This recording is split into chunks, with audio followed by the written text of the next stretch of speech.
Dar ia uite. Păi i-am dat-o să duc acum, să o las în mașină, n-auzi? O uită în mașină. Acum o uită.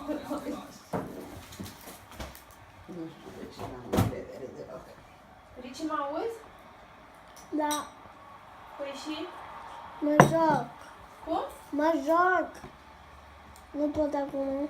Sunt konzentriert. Ich konzentriere mich auf FIFA 17. Oh mein Gott.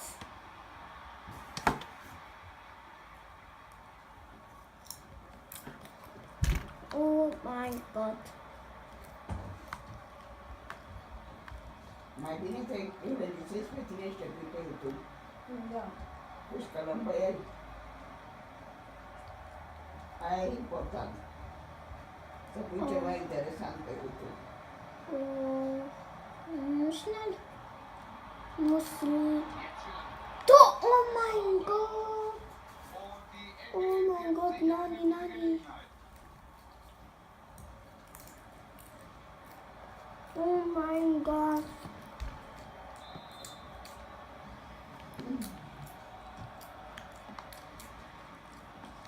Oh mein Gott. Schnellste Tor ever.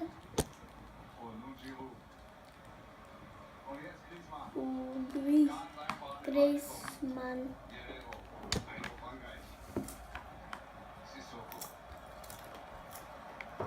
Hai, mă, lasă-mă și pe mine să mă dau ceva. Imediat. Er steht gut und hat den Ball. Gut den Ball geholt. Jetzt können sie angreifen. Un minut. Mama. Un minut. 3 minute și nu știu cât. Păi ori 1, ori 3. 5. Mă! Mă! Matuidi.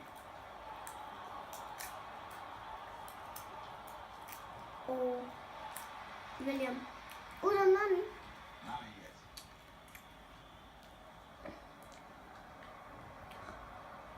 Jetzt könnte es gefährlich werden.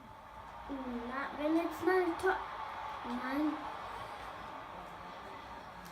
Pogba, mach einmal Depp. Mâine cred că vine jucăria ta. Nu? Pogba jetzt. Giroud, Pogba. Giroud jetzt. Și mi-a făcut ăla. Cine? Griezmann. Pogba. Ce ți-a făcut, mă? Pogba macht im Reim. Oh, Mann. Că de ce